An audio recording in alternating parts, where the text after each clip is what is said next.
ইফতির সাথে জিপ গাড়িতে করে এসেছে পূর্ণতা। সারা রাস্তায় একটুও কাঁদেনি সে, চুপচাপ বসেছিল। বাড়ির উঠোনে গাড়ি থামতেই নেমে যায় পূর্ণতা। ছোট ছোট পা ফেলে পাখির সামনে গিয়ে দাঁড়ায়। হাঁটু মুড়ে বসে পড়ে খাটিয়ার পাশে। দীর্ঘ সময় নিয়ে দেখতে থাকে গোলগাল মুখখানা।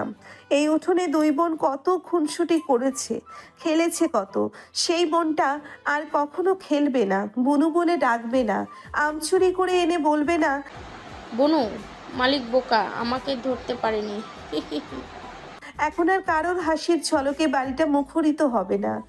আমার কলিজা যারা খালি করলো তাদের কলিজায় আগুন লাগিয়ে দিব আমি। বিড়বিড় করে বলে পূর্ণতা। চোখ ভর্তি পানি তার। হাত এগিয়ে দেয় পাখির মুখটা ছুঁয়ে দেখার জন্যে। অভি বাধা দেয়। পূর্ণতা অভির দিকে তাকাই এক পলক। ছুঁয়ে দিও না পূর্ণতা, দোয়া করো বোনের জন্য। অভির হাত জড়িয়ে চিৎকার করে কেঁদে ওঠে পূর্ণতা। এতক্ষণ আটকে রাখা কান্না যেন উগরে দিচ্ছে। পূর্ণতার চিৎকারে আশেপাশের সকলের আঁখিতে পানি জমে। যে সমাজে নারীরা নিরাপদ নয় সেই সমাজ থেকে নারী নামক অভিশাপকে উগরে ফেলা হোক। পূর্ণতাকে চিনতে বেশ অসুবিধে হচ্ছে অভির। পাখিকে কবর দেওয়ার পরে পূর্ণতাকে বলেছিল বাবা মায়ের সাথে থাকো দুদিন। পূর্ণতার জবাব না দিয়ে নিজে একা একাই জিপ গাড়িতে গিয়ে বসেছে। অভিও আর কিছু না বলে নিয়েই ফিরেছে পূর্ণতাকে। বাড়ির গেটে জিপ গাড়ি থামতেই পূর্ণতা ইফতির দিকে তাকিয়ে বলে, যা করবেন ভেবেচিন্তে করবেন। পূর্ণতা ছাড় দেয়, ছেড়ে দেয় না। শুকনো ঠোক গেলে ইফতি জবাব দেয় না। অভি কিছু বুঝতে পারে না, আর বোঝার চেষ্টাও করে না। জমিদার বাড়ির বৈঠকখানায় পা রাখতেই আরও একটা দৃশ্য চোখে পড়ে। জমিদারের ছোট ছেলে মনির পূর্ণতার বয়সী একটা মেয়েকে বিয়ে করে এনেছে। রিমা আঁচলে মুখ ঢেকে এক কোনায় জড়সড় হয়ে দাঁড়িয়ে আছে। মনির সিনা টান টান করে দাঁড়িয়ে আছে মেয়েটার হাত ধরে। দীর্ঘশ্বাস ফেলে পূর্ণতা। মমতার কথা কানে আসে। বিয়ে করেছে ভালো কথা, বাচ্চা যেন না হয়। কয়েকদিন বাড়িতে রেখে দিয়ে এসো অতিথি আপ্যায়নে। সামনের সপ্তাহে বিদেশি খদ্দের আসবে, একেই উপস্থাপন করা যাবে তাদের সামনে। মনির বাধ্য ছেলের মতো মাথা নাড়ায়। পূর্ণতা হাত মুষ্টিবদ্ধ করে ফেলে। ঈশান এক দৃষ্টিতে তাকিয়ে আছে মেয়েটার মুখের দিকে। চোখ দুটো বোধহয় তার ছলছল করছে। নজর এড়াই না পূর্ণতার। এগিয়ে যেতে নেই পূর্ণতা। মিষ্টি চাপটে জড়িয়ে ধরে থাকে, এগোতে দেয় না। প্রেমিকা তুমি ভালো থেকো, আমার অপেক্ষায় মৃত্যু হোক। চোখের কোণে জমে থাকা এক ফোঁটা পানি বা হাতের বুড়ো আঙ্গুলে মুছে নিয়ে বিড়বিড় করে বলে ঈশান। দীর্ঘ 2 বছর যাবৎ সে মিতুকে ভালোবাসে। সুন্দর একটা সম্পর্ক ছিল তাদের। অপেক্ষার দিন কাটছিল মিতুকে বিয়ে করার। কিছু মুহূর্তের ব্যবধানে আজকে মিতু তার সৎ মা, বাবার চতুর্থ স্ত্রী। ঈশান জানে মিতু ইচ্ছে করে বিয়ে করেনি, চাপে পড়ে বিয়ে করেছে। তারপরও কোথাও একটা রাগ হচ্ছে, কিন্তু রাগ দেখানোর মানুষ নেই। মিষ্টি থামাতে পারে না পূর্ণতাকে। সে মিষ্টিকে ছাড়িয়ে এগিয়ে যায় সাহেবের চোখে চোখ রেখে বলে, আপনার ছেলে পাপ করেছে, বাবা হিসেবে আপনার উচিত পায়ের চপ্পল খুলে পেটানো। নিজে ভালো মানুষ হতে পারেননি, সন্তানদের ভালো শিক্ষা দিতে পারেননি, নাতিদের শিক্ষিত করতে পারেননি। জমিদার সাহেব, আপনি তো ব্যর্থ জমিদার। সাহেব দাঁতে দাঁত চেপে তাকায় পূর্ণতার দিকে। মনির তেড়ে আসে, আঙ্গুল তুলে বলে। এই মেয়ে, মুখ সামনে কথা বলো। পূর্ণতাও আঙ্গুল তুলে বলে, আপনার কথা বলতে লজ্জা করছে না? ছেলের প্রেমিকাকে বিয়ে করে এনে নিজেকে বীর পুরুষ মনে করছেন। আমি পূর্ণতা গলা তুলে বলছি, এই জমিদার বাড়িতে আমার স্বামী ছাড়া একটা পুরুষও পুরুষ না, সবগুলো কাপুরুষ। মনির হাত তুলে পূর্ণতাকে থাপ্পড় দেওয়ার জন্যে। মনোয়ার এগিয়ে এসে থামায় মনিরকে, কিন্তু মমতা থেমে নেই। সে পূর্ণতার চুলগুলো মুঠো করে ধরে। শিউলি দৌড়ে আসে, চোখ ভর্তি পানি নিয়ে বলে, মা, ওকে ছেড়ে দিন, ও ক্ষমা চেয়ে নিবে। পূর্ণতা রক্ত চোখে মমতার দিকে তাকিয়ে বলে, পূর্ণতা অন্যায়ের কাছে মাথা নত করে না। এই মানুষরূপী অমানুষদের কাছে কখনোই ক্ষমা চাইব না আমি। পূর্ণতার কথা শেষ হতেই মমতা পূর্ণতার মাথা দেওয়ালে বাড়ি দিতে যায়। অভি এগিয়ে আসে, জাপটে জড়িয়ে ধরে পূর্ণতাকে। মমতাকে ধাক্কা দেয়। পড়তে পড়তে নিজেকে সামলে নেয় মমতা। রক্ত চোখে তাকায় অভির দিকে। মনিরের রাগও বাড়ে। 2 হাতে অভিকে শক্ত করে জড়িয়ে ধরে পূর্ণতা। মনোয়ারা মাথা নত করে বলে, অভি, তোমার বউকে সামলাও, কোথায় কি বলতে হয় জানে না সে। তাল মেলাই সাহেব। এটা জমিদার বাড়ি, এখানে মেয়েরা গলা তুলে কথা বলে না। আজকে যে কথাগুলো তোমার বউ বলেছে তার পরিমাণ কতটা ভয়ঙ্কর হতে পারে সেটা তোমার বউকে বুঝিয়ে দাও। পূর্ণতা অভির বুক থেকে মুখ তোলে, দূরে দাঁড়ানো ইফাদের দিকে এক নজর তাকায়, তারপর তাকায় মনিরের দিকে, অতঃপর মনোয়ারের দিকে তাকিয়ে বলে, আপনাদের পাপের রাজ্য ধ্বংস করব আমি। মেয়েদের সুস্থ একটা জীবন দেব, সম্মানের সাথে বেঁচে থাকার একটা সমাজ দিব। আজকের পর থেকে জমিদার বাড়ির পুরুষ দ্বারা দ্বিতীয় কোনো নারীকে অপমানিত হতে আমি পূর্ণতা দিব না। মনির হাত মুষ্টিবদ্ধ করে ফেলে, দাঁতে দাঁত চেপে বলে, কি করবে তুমি? দরকার পড়লে পা ভেঙে পঙ্গু করে রেখে দিব। থমথমে খেয়ে যায় মনির। অভি গম্ভীর গলায় এতক্ষণে বলে ওঠে, আমি এই বাড়ি ছাড়তে চাই, এখানে মানিয়ে নেওয়া সম্ভব নয়। আগামীকাল আমি এবং পূর্ণ চলে যাব। চমকাই সাহেব। মমতাও ভয় পেয়ে যায়। জমিদার বাড়ির মাথা অভি। এলাকায় জমিদার এবং তার ছেলেদের মানুষ সম্মান দেয় না মন থেকে, তবে ভয় পায়। কিন্তু অভিকে সবাই সম্মান করে, ভালোবাসে। অভি বাড়ি ছাড়লে এই সাম্রাজ্য টিকিয়ে রাখা কঠিন হয়ে দাঁড়াবে। সাহেব বলতে চায়, অভি তুমি? কথা শেষ হতে দেয় না অভি, হাত উঁচু করে থামিয়ে দেয় সাহেবকে। সিদ্ধান্ত জানিয়েছি, মতামত নয়। আমি কাল যাচ্ছি। বলেই সে পূর্ণতার হাত ধরে টেনে নিয়ে যায়। মিষ্টি একপাশে দাঁড়িয়ে আছে, মাথা নিচু তার। মিতু তার সাথেই পড়াশোনা করে, সখী তার। ঈশানের সাথে মিতুর সম্পর্ক আছে এটাও জানা। নিজের চাচার উপর ভীষণ রাগ মিষ্টির। সাহেব নিজের রাজকীয় আসনে বসে, মনিরের দিকে তাকিয়ে বলে, অভি আটকাও, মেয়েটাকে দুদিনের মধ্যে সরাবে অভির জীবন থেকে। মনির মাথা নাড়ায়। পরপর জমিদারের হুকুম, যে যার কক্ষে যাও, শুধু মিষ্টি আমার কক্ষে এসো। সকলেই চলে যায়। মিতু ঈশানের যাওয়ার পথে তাকিয়ে থাকে। আমি কোথাও যাব না। পূর্ণতা কাট কাট গলায় বলে। অভি নিজের পরনের শার্ট খুলতে খুলতে বলে, যাবে? যাব না আমি। স্বার্থপরের মতো শুধু নিজেদের কথা ভাববো?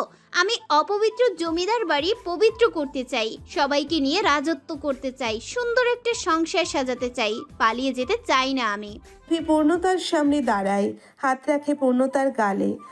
জীবনটা খুব ছোট পূর্ণতা। তুমি সবার কথা ভাবতে গিয়ে জীবন ফুরিয়ে ফেললে আমার সাথে বাঁচবি কবে? কবে আমাদের সংসার হবে? পূর্ণতা অভির হাত সরিয়ে মোড়া নিয়ে আসে এবং তাতে দাঁড়িয়ে অভির মুখোমুখি হয়। অভির দুই গালে হাত রাখে, চুমু খায় কপালে, তারপর চুলের ভাঁজে হাত ঢুকিয়ে বলে, আমার বর বীর পুরুষ, সে পালাবে না। সকলের মোকাবেলা করে সংসার করব। কথা দিলাম আপনাকে, পূর্ণতা কখনো আপনার হাত ছাড়বে না, আপনার সাথে বাঁচবে এবং সুন্দর সংসার গড়ে তুলবে। কোলগাল গম্ভীর মুখখানা আরো একটু গম্ভীর হয়ে ওঠে অভির। দুপা পিছিয়ে গিয়ে বিড়বিড় করে বলে, পাপের রাজ্য ধ্বংস হবে না, ধ্বংস হবে তুমি। বাঁচার একটা পথ দেখালাম, তবুও বুঝলে না। এবার যা হবে তার জন্য প্রস্তুত থাকো প্রিয় পূর্ণতা। জরুরি বৈঠক বসানো হয়েছে। জমিদার বাড়ির সকল পুরুষরা মিলে বসেছে। সকলের মুখভঙ্গিমা গম্ভীর। অভি জমিদারের পাশের আসনে বসেছে। বরাবরই তার জন্য এই আসনখানা বরাদ্দ করে রাখা থাকে। জমিদার বাড়ির পূর্ববর্তী জমিদার হবেন অভিরাজ। এই গোটা শহর জানেন এবং সকলেই খুশি। জমিদারদের রাজত্ব খুব বেশি দিন স্থায়ী হবেন না, তার ইঙ্গিত পেয়ে গেছেন। কেননা পাশের এলাকায় একজন প্রভাবশালী ব্যক্তি আছেন এবং তিনি দাবি করছেন জমিদার হওয়ার যোগ্যতা তারা রাখেন। এটা নিয়ে অনেক কাহিনী হয়েছে। এক পর্যায়ে অভি গ্রামের সকল মানুষদের সম্মতি কঠোর সিদ্ধান্ত নিয়েছে। ভোট করা হবে, দুটো দল বিভক্ত হবেন। ভোটে দাঁড়াবেন অভিরাজ এবং ইফতিয়ার চৌধুরী, পাশের এলাকার প্রভাবশালী ব্যক্তির ছেলে। অভি খুব করেই জানে এই ভোটে জয়লাভ তারই হবে এবং জমিদার সাহেবও এটা জানে। আজকের বৈঠকের মূল আলোচনা ভোট নয়, পূর্ণতা। সাহেব গলা খাকারি দিয়ে বলেন, মায়ের কথা মনে আছে তোমার? ভীষণ সাহসী মহিলা ছিলেন তোমার মা। এখন সে কোথায় গেল? কলিজা মোচড় দিয়ে ওঠে অভির। স্মৃতির পাতায় ভেসে ওঠে মায়ের হাস্য উজ্জ্বল মুখখানা এবং পরপরই ভেসে ওঠে রক্তমাখা দেহখানা, মায়ের আত্মচিৎকার। চোখ বন্ধ করে ফেলে অভি। সাহেব নড়ে চড়ে বসে। তোমার বইয়ের মধ্যে তোমার মায়ের প্রতিচ্ছবি দেখতে পাচ্ছি আমি। তোমার মায়ের মতোই তেজ তোমার বউয়ের। আমরা জমিদার, এই শহরটা আমাদের, এখানে রাজ করব আমরা, এটাই নিয়ম। বোঝাও তোমার বউকে। অভি জবাব দেয় না, মাথা নিচু করে ফেলে। মনোয়ারের দীর্ঘশ্বাস ফেলে বলে, মেয়েটাকে তালাক দাও অভি, তাকে দূরে কোথাও পাঠিয়ে দাও। সারা জীবনের ভরণ পোষণের দায়িত্ব আমরাই নেব। এবারও অভি নিশ্চুপ। মনে মনে ইফাত বেশ খুশি, তালাক হয়ে গেলে পূর্ণতাকে দেখে ছাড়বে সে। অভি বেশ খানিকক্ষণ সময় নিয়ে গম্ভীর গলায় বলে, তোমরা তোমাদের ব্যবসা বন্ধ করো। নারী পাচার চলবে না আমার রাজ্যে। কোনো অসৎ ব্যবসায় আমি মেনে নেব না। সাহেব হাত মুষ্টিবদ্ধ করে দাঁতে দাঁত চেপে বলে। যেমনটা তুমি বলবে। অভি দাঁড়িয়ে যায়, চলে যাবে তখন মনির বলে, তোর মায়ের কথা চিন্তা কর, তোর বউয়ের পরিণতি যেন আবার তেমন না হয়। বাঁকা হাসি মনিরের ঠোঁটে। অভি আপাত মস্তক দেখে নেয় মনিরকে। মায়ের কথা মনে নেই, তবে পূর্ণতা মরে গেলেও আমার কিচ্ছু এসে যায় না। তাকে চোখে ধরেছে, বিয়ে করেছি, গল্প এখানেই শেষ। অভিরাজ আমি, গোটা শহরের রাজত্ব আমার হাতে। এক নারী কখনোই আমার দুর্বলতা হতে পারে না। পূর্ণতা আমার ভাবনাতে নেই। আমার একমাত্র লক্ষ্য গোটা রাজত্ব হাতের মুঠোয় পুরো এমপি পত্র আয়ত্ত করে নেয়া। বলেই অভি চলে যায়। মনোয়ারের ঠোঁটের কোণে মুচকি হাসি। থমথমে মুখ হয়ে যায় মনির, মামুন সাহেব এবং ইফাদের। তাদের পরিকল্পনা ছিল পূর্ণতাকে হাত অভির থেকে ক্ষমতা দেওয়া, কিন্তু এবার দুপুরের রান্না পূর্ণতাকে করতে বলেছে মমতা। পূর্ণতা চুপচাপ রান্না বসিয়েছে, আগে কখনো রান্না করা হয়নি। রিক্সা চালক বাবা হলেও পূর্ণতাকে কখনো কাজ করতে হয়নি। তবে কাজ পারে না এমনটা নয়, মায়ের থেকে সব কাজ শিখেছে পূর্ণতা। রান্নাঘরে ঘেঁষতে দেওয়া হয়নি শিউলিকে। সকলের জানা শিউলি আশেপাশে থাকলে ঠিক পূর্ণতাকে সাহায্য করবে। মমতা নিজে রান্নাঘরের সামনে দাঁড়িয়ে পাহারা দিয়েছে। দুপুর গড়াতেই পূর্ণতার রান্না শেষ হয়। অভি বেরিয়েছে সকালে, পূর্ণতাকে বলেও যায়নি বেরোনোর সময়। রেশমা পান চিবোতে চিবোতে আসে পূর্ণতার কাছে, সাথে মমতাও আসে। চোখে চোখে দুজন কিছু একটা পরামর্শ করে। মমতা খাবারের ঢাকনা সরাতে সরাতে বলে, তোর স্বামী তো সকালে বেরিয়েছে, এখনো ফেরার নাম নেই। দেখ আবার বিয়ে টিয়ে করে ফেললো নাকি? পূর্ণতা হাসি মুখে তাকায় মমতার দিকে, অতঃপর জবাব দেয়। আমার স্বামী কখনোই দ্বিতীয় বিয়ে করবে না। মুখ বাঁকায় মমতা। যার ভরসায় এত উঠছিস সে তোর হাত ছাড়লো বলে তখন কি করবি? গোটা দুনিয়া আমার বিরুদ্ধে চলে গেলেও আমার স্বামী কখনোই আমার হাত ছাড়বে না। মমতার হাসি মুখখানা চুপসে যায়। রেশমা রেগে বলে, এত তেজ আসে কই থেকে তোর? স্বামীর ভালোবাসা থেকে সরুন এখন, আমাকে যেতে হবে। রান্না শেষ করেছি, গান্ডে পিণ্ডে গিলুন এবার। পূর্ণতা যেতে নেয়, তখনই মমতা আবার বলে ওঠে, সতীনের ঘর যদি তোকে আমি না করিয়েছি তাহলে আমার নামও মমতা না। দাঁড়িয়ে যায় পূর্ণতা, পেছন ফিরে তাকায় মমতার দিকে। এই বুড়ো বয়সে আপনাকে সতীনের ঘর করাবো আমি, সেটাও 2 দিনের মধ্যে। পূর্ণতার লেজে পা দিতে আসবেন না, একদম জ্বালিয়ে পুড়িয়ে দিব। এগিয়ে আসে মমতা, চোখে চোখ রেখে বলে, নদীতে নেমে কুমিরের সাথে যুদ্ধ করার পরিণাম জানিস তো? পূর্ণতা জবাব দেয় না, বাঁকা হেসে বেরিয়ে যায় রান্নাঘর থেকে। মিষ্টির থেকে 2টো বই নিয়েছে পূর্ণতা। বই পড়তে তার ভীষণ ভালো লাগে। দুপুর গড়িয়ে বিকেল নেমেছে, সূর্যটা পশ্চিম আকাশে ঢলে পড়েছে, রোদের তেজ কমেছে। জমিদার বাড়ির ছাদটা বিশাল এবং বিশাল বহুল, বিভিন্ন প্রজাতির ফুল গাছ লাগানো। একটা দোলনাও পাতা আছে সেথায়। পূর্ণতা তার লম্বা চুলগুলো মেলে দিয়ে দোলনায় বসে বই পড়ছে, মনোযোগ তার বইয়ের দিকে। এক মনে পড়ে যাচ্ছে বাংলা বই। তখনই চিৎকারের শব্দ কানে আসে পূর্ণতার, ঠোঁটের কোণে হাসি ফুটে ওঠে। অভি ফিরল নিশ্চয়ই, বরের সাথে খাবে বলে খাবারটাও খায়নি পূর্ণ। বই বন্ধ করে দৌড়ে যায় রেলিংয়ের কাছে। ওকে দিয়ে দেখে সত্যিই অভি কিনা। অভি এসেছে। ঘামে লেপ্টে আছে সাদা শার্টখানা, ফর্সা মুখটা লালচে রং ধারণ করেছে, ভীষণ ক্লান্ত দেখাচ্ছে। ইলেকশনের কাছে বড়ই ব্যস্ত সে।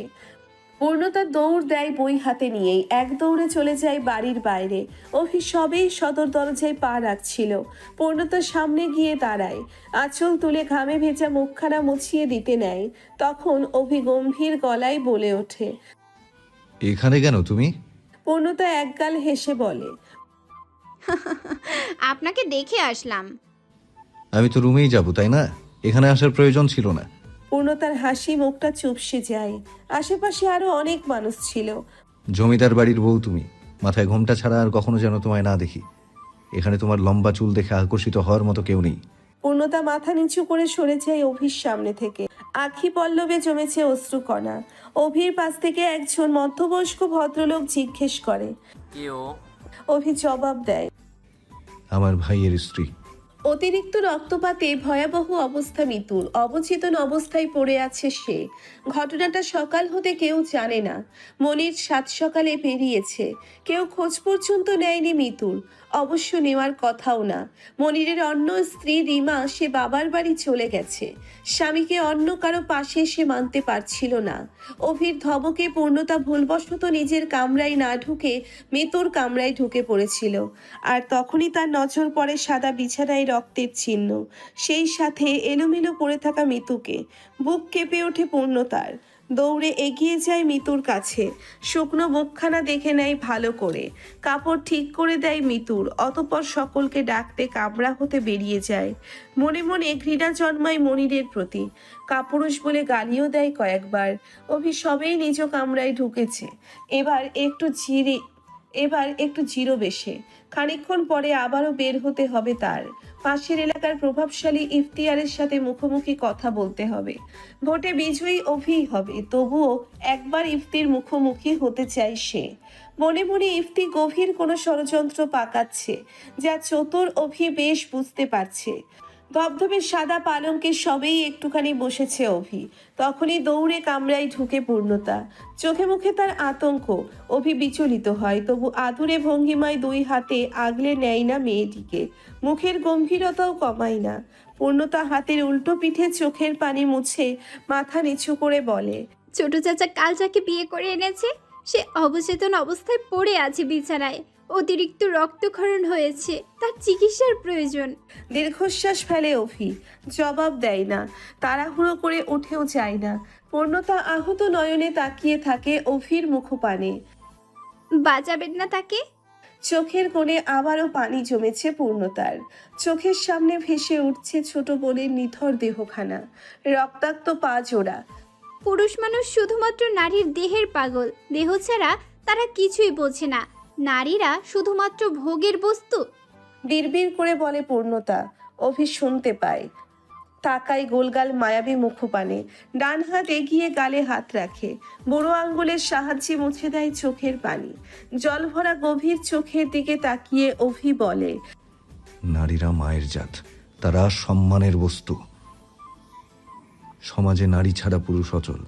অভির গলা জড়িয়ে ধরে পূর্ণতা। ঠোঁট উল্টে কেঁদে ফেলে। তাহলে এত অসম্মান কেন করা হয় নারীকে? আপনি প্রতিবাদ কেন করেন না? এই প্রশ্নের জবাব অভির কাছে নেই। সে কিছু বলতে গিয়েও থেমে যায়। শক্ত করে জড়িয়ে ধরে পূর্ণতাকে। পূর্ণতার ছোট্ট বুকে মাথা রাখে। বুকের হাহাকার শুনতে পাই অভি। আমি এইসব সহ্য করতে পারছি না। আমি সুন্দর সমাজ চাই, সুস্থভাবে বাঁচতে চাই, আপনার সাথে সুখে সংসার করতে চাই। অভি চোখ বন্ধ করে ফেলে। বিড় করে বলে, এই জীবনে তো সম্ভব নয় পূর্ণ। পরের জন্মে আমরা জন্ম নিব একে অপরের পরিপূরক হয়ে। সুন্দর একটা পরিবার হবে আমাদের। এই জীবনটা না হয় আফসোস নিয়েই কাটালাম, পরের জীবন সুখ নিয়ে কাটাবো। মুখে বলে, ইনশাআল্লাহ একদিন সুখী হব আমরা। নীরবতায় কেটে যায় বেশ কিছুক্ষণ। অতঃপর অভি বলে, একটু পরে আমাকে বেরোতে হবে, আপাতত শান্তিতে ঘুমোতে যাচ্ছি। পূর্ণতা ছেড়ে দেয় অভিকে। ঘুমান তাহলে, আমি যাই মেয়েটার কাছে। অভি কোমর ছাড়ে না। সময় নিয়ে চুমু খায় পূর্ণতার গালে। মেয়েটার কাছে ইফতি ইমন ওরা আছে, চিন্তা করো না। ভ্রু কুঁচকে ফেলে পূর্ণতা। আপনি জানলেন কি করে? গম্ভীর মুখখানায় হাসির ঝলকের দেখা মেলে। লোকটা হাসলে কি ভালো দেখায় তাকে। পূর্ণতা মনে মনে কয়েকবার শুকরিয়া আদায় করে নেয়। অভি পূর্ণতাকে নিয়ে শুয়ে পড়ে। পূর্ণতার ছোট্ট বুকে মাথা রাখে। দাড়ি ঘষে দেয় বুকে। শিউরে ওঠে পূর্ণতা। 2 হাতে মুঠো করে ধরে অভির শার্ট। চোখ মুখ খিচে বন্ধ করে ফেলে। এত কাঁপাকাঁপি করবে না জান। গভীরভাবে ছুঁয়ে দেওয়ার আশা জাগে, নিজেকে নিয়ন্ত্রণ করতে কষ্ট হয়। অসহায় শোনানো বোধহয় অভির কণ্ঠস্বর। পূর্ণতা শুকনো ঢোক গিলে বলে, ছুঁয়ে দিচ্ছেন না কেন? অভি চোখ বন্ধ করে। বউ হওয়ার সুযোগ দিচ্ছি তোমায়, তুমি তো আমারই, এত তাড়াহুড়ো নেই আমার। মুগ্ধ হয় পূর্ণতা। এই মানুষটার শরীরে কি জমিদার বাড়ির রক্ত বইছে না? পূর্ণতার পেছনেই ছিল ইফতি। সে শুনে নিয়েছিল পূর্ণতার কথা, তখনই বেরিয়ে পড়েছিল ডাক্তারের খোঁজে। পূর্ণতার চোখের পানি সহ্য হয় না ইফতির। মনে চায় নিজের জীবন দিয়ে পূর্ণতাকে আগলে রাখতে, সুখের রাজ্যে নিয়ে যেতে, কিন্তু অনুমতি কিংবা অধিকার কোনোটাই নেই তার। থাকলে কাউকে পরোয়া করতো না সে। বাজারে একটা ডাক্তারের চেম্বার আছে, সেখান থেকেই ডাক্তারকে নিয়ে এসেছে ইফতি। সাথে নিয়ে গিয়েছিল ইমনকে। ইমন 1000 বার জিজ্ঞেস করেছে ডাক্তার কার জন্য, ইফতি জবাব দেয়নি। বাজার থেকে যখন ইফতি আসছিল তখন ইমন বলে ওঠে, মেজো ভাই পূর্ণ ভাবির জন্য কিছু মজার খাবার নিয়ে যাই। ইফতি মুচকি হাসে, মাথা নেড়ে সম্মতি জানায়। ইমন খুশিতে গদগদ হয়ে অনেক কিছু কিনে নেয়। পূর্ণতাকে তার ভালো লাগে, একটু বেশিই ভালো লাগে। দাদিকে তার পছন্দ না, বাবা চাচাদের ব্যবহারও পছন্দ না। সারা জীবন দেখে আসছে মায়ের নিচু মাথা। এখন ইমন নিশ্চিন্ত। পূর্ণতা সকলের স্বভাব বদলে দিবে, বাপের রাজ্যে সুখ এনে দিবে। ডাক্তার মিতুকে দেখছে। পাশে দাঁড়িয়ে আছে ইফতি, ইমন এবং ঈশান। ঈশানের চোখের কোণে পানি জমেছে। বাবাকে খুন করতে ইচ্ছে করছে। ভেতর থেকে ছি শব্দটা বেরিয়ে আসলো। মিষ্টি মিতুর পাশে বসে আছে, তার চোখের কোণে পানি। পূর্ণতাই শুধু এখানে নেই। ইফতি বারবার দরজার দিকে তাকাচ্ছে। পূর্ণতা আসবে কি? দেখবে কি ইফতি বাঁচাচ্ছে মিতুকে? বুঝবে কি জমিদার বাড়ির বাকি পুরুষদের মতো ইফতি নয়? কিছুক্ষণ অপেক্ষা করে যখন দেখলো পূর্ণতা আসছে না, তখন ইফতি মিতুর কক্ষ হতে বের হয়ে আসে। এগিয়ে যায় পূর্ণতার কামরার দিকে। জানালায় উকি দেয়, দেখতে পায় অভির বুকে গুটিসুটি মেরে ঘুমিয়ে আছে পূর্ণতা। বুকের ভিতরে খা খা করে ওঠে ইফতির। সরে যায় জানালা হতে, মনে মনে কিছু কথা সাজায়।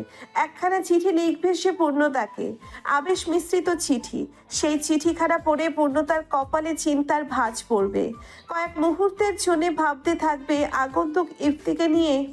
তাতেই শান্ত হবে ইফতির খাখা করা বিচলিত হৃদয়। প্রিয় পূর্ণতা, ইচ্ছে ছিল একদিন খুব প্রিয় হব তোমার, বুকের বাঁ পাশে ঠাঁই হবে আমার। হৃৎপিণ্ডে আমি নামক এক অসুখ বাসা বাঁধবে, নিয়ম করে আঁকড়ে ধরার আশা জাগবে। ইতি তোমার অপ্রিয় এক চোখ। ইফতিয়ার চৌধুরীর মুখোমুখি বসে আছে অভিরাজ। অভি খুঁটিয়ে খুঁটিয়ে দেখছে ইফতিকে। ছেলেটা দারুণ সুদর্শন এবং মার্জিত। প্রথম নজরেই যে কোনো রমণীর হৃদয় কাটতে সক্ষম হবে। এর আগে এমন সুদর্শন ছেলে দেখেছে কিনা মনে পড়ছে না অভির। বয়সও বেশি নয়, এই 24-25 হবে। পোশাক আশাক এবং চালচলনে প্রভাবশালীর চিহ্ন। দুজনের মাঝখানে রয়েছে একখানা কাঠের টেবিল, তার উপরে দুধ চা। অভি চায়ের কাপ তুলে তাতে চুমুক বসিয়েছে। চা তার বরাবরই পছন্দ। ইফতি ধীরে সুস্থে নিজের চায়ের কাপ তুলে নেয়, ফু দিয়ে সময় নিয়ে ঠোঁট ছোঁয়ায় তাতে। অতঃপর বলে, ভোটে বিজয় হবেন আপনি, এটা আপনিও জানেন আমিও জানি। ঠোঁট বাঁকায় অভি, মেরুদণ্ড সোজা করে বসে। ইফতি নিজেও হাসে। গোলাপি অথরের হাসিটা দারুণ, অভির ভালো লাগে। বিয়ে করেছেন শুনলাম, পরীর মতো বউ। অভিকে মোটেও বিচলিত দেখালো না। সে 2 হাত টেবিলে রেখে ইফতির দিকে এক ঝুঁকে বলে, অপহরণ, ধর্ষণ, ব্লা ব্লা ব্লা হুমকি বেশ পুরনো, যুগ পাল্টাচ্ছে, নতুন কিছু বলো। ইফতি শব্দ করে হেসে ওঠে, বা হাতে সিল্কি চুলগুলো পেছনে ঠেলে বলে, আমি ভালোবাসি পূর্ণতাকে 2 বছর আগে থেকে। ভালোবেসে জয় করে জমিদার বাড়ি হতে চৌধুরী বাড়ি নিয়ে আসার হুমকি নয়, চ্যালেঞ্জ করলাম। অভি কপাল চুলকায়। দুনিয়ায় অহরহ মেয়ে থাকতে আমার ছোট্ট বউয়ের দিকে সকলের নজর কেন ভাই? কয়জনের চোখ তুলে নেব আমি, আর এত চোখ ফেলবো কোথায়? পূর্ণতা আজকে অনেক খুশি। ঠোঁটের কোণা থেকে তার হাসি সরছেই না, ক্ষণে ক্ষণে খিলখিলিয়ে হেসে উঠছে। মমতা বেজায় বিরক্ত, সাথে একটু চিন্তিতও। এই মেয়ে এত খুশি মানে কোনো একটা কাণ্ড ঘটিয়েছেই, তবে আজ করতে পারছে না সেই কাণ্ডটা কি। শিউলিরও খুব ভালো লাগছে পূর্ণতাকে হাসতে দেখে। কি সুন্দর হাসি মেয়েটার। মনে মনে বেশ কয়েকবার মাশাল্লাহ মাশাল্লাহ বলে ওঠে। রেশমা পান চিবুচ্ছে। তার কোনো কিছুতেই যাই আসে না, 3 বেলা পেট পুড়ে খাবার আর পান পেতে পারলেই সে খুশি। বছরখানিক আগে তার স্বামী মামুন বিয়ে করে এনেছিল, তখনও স্বাভাবিক ছিল রেশমা। তার এক কথা, আমাকে একটু থাকার জায়গা দিলেই হবে। তবে সন্তানকে নিয়ে তিনি বেশ আশাবাদী। সে চায় তার ছেলে জমিদার বাড়িতে রাজত্ব করুক, আর তিনি এটা জানেও একদিন রাজত্ব তার ছেলের হাতেই আসবে। তাই আর মাথা ঘামায় না। জমিদার বাড়ির 2 গিন্নি রান্না করছে। পূর্ণতা হাতে হাতে এগিয়ে দিচ্ছে আর মমতা মোড়া পেতে বসে হুকুম জারি করছে। কাজের লোকদের আজকে ছুটি, কোথায় পাঠানো হয়েছে তাদের পূর্ণতার অজানা, তবে জানতে হবে। আর কমলাকে কোথায় পাঠানো হয়েছে এটাও জানতে হবে। রান্না প্রায় শেষের দিকে। সেই মুহূর্তেই বাড়িতে অতিথির পা পড়ে। সোজা রান্নাঘরে এসেছে অতিথি। পূর্ণতা ভ্রুকুচকে তাকিয়ে থাকে। যুবতী মেয়ে, জামা কাপড়ের হাল বেহাল। এরকম জামা পূর্ণতা আগে কখনো কাউকে পরতে দেখেনি। তবে দেখতে বেশ লম্বা ফর্সা, শরীরের বেশিরভাগ জায়গা দেখা যাচ্ছে। জিভ দিয়ে ঠোঁট ভিজিয়ে নেয় পূর্ণতা। মেয়েটি বলে উঠল, নানু, আই এম কামিং। মমতা এক গাল হাসে, দাঁড়িয়ে জড়িয়ে ধরে মেয়েটিকে। আমার মনা আসছে। শুরু হয় দুজনের আলাপ আলোচনা। পূর্ণতা বুঝে নেয় এটা হচ্ছে জমিদারের নাতনি, মেয়ের মেয়ে। অবাক হয় পূর্ণতা। চোখের সামনে 2 মামি বসে আছে, অথচ তাদের সাথে কথা বলল না। মনা তখন বলে উঠল, অভি কোথায়? মমতা আর চোখে তাকাই একবার পূর্ণতার দিকে, অতঃপর বলে, অভির রুমেই আছে। যা তুই। সকাল থেকে ছেলেটা তোর কথা জিজ্ঞেস করতেছিল। চোয়াল শক্ত করে ফেলে পূর্ণতা। মমতা মিথ্যে বলছে এটা সে জানে। অভি মোটেও এই ডাইনির কথা জিজ্ঞেস করেনি। শয়তান বুড়ি। আর কিছু মুহূর্ত অপেক্ষা করুন, আপনার মজা আমি দেখাচ্ছি। বিড়বিড় করে বলে পূর্ণতা। মনা কোমর দোলাতে দোলাতে চলে যায় অভির কক্ষের দিকে। পূর্ণতাও যেতে নেয়। মমতা হাত টেনে ধরে। তুই কোথায় যাস? কাজ কর। পূর্ণতা মমতার থেকে নিজের হাতটা ছাড়িয়ে নেয়, অতঃপর কানের কাছে ঠোঁট নিয়ে ফিসফিস করে বলে, সতীনকে বরণ করার প্রস্তুতি নিন বুড়ি, আমি আপনার মনাকে আপ্যায়ন করে আসি। বলে একগাল হেসে চলে যায় পূর্ণতা। মমতা হাঁ করে তাকিয়ে থাকে। বুঝতে কয়েক মিনিট সময় লেগে যায়। সতীন দ্রুত ছোটে নিজের কক্ষের দিকে। জমিদার কি ঘরেই আছে? চিন্তিত অভি, ভীষণ চিন্তিত সে। এই সমাজে টিকে থাকতে হলে নিজের দুর্বলতা আড়ালে রাখতে হবে। ভেতরে ভেতরে মরে গেলেও বাইরে শক্ত থাকতে হবে। মানুষ বড্ড স্বার্থপর, তারা সবসময় দুর্বল জায়গায় আঘাত করে। কপালে হাত ঠেকিয়ে চোখ দুটো বন্ধ করে অভি। সারা রাত অনেক পরিশ্রম করেছে, এবার একটু ঘুম দরকার। হঠাৎ অভির মনে হয় কেউ একজন তাকে দেখছে, ধীরে ধীরে তার দিকে এগিয়ে আসছে। ঘ্রাণ শুকেই অভি বুঝতে পারে এটা পূর্ণতা নয়। ধপ করে চোখ খোলে, উঠে বসে লাফিয়ে। মনা হাসে। জামার গলাটা নিচের দিকে টেনে আবেদনীয় ভঙ্গিতে বসে অভির পাশে। অভির উদাম বুকে হাত গলিয়ে জিজ্ঞেস করে, কেমন আছো অভি? অভি এক পলক তাকাই, অতঃপর জবাব দেয়, ভাবছি তোমায় অতিথিশালায় রেখে আসবো।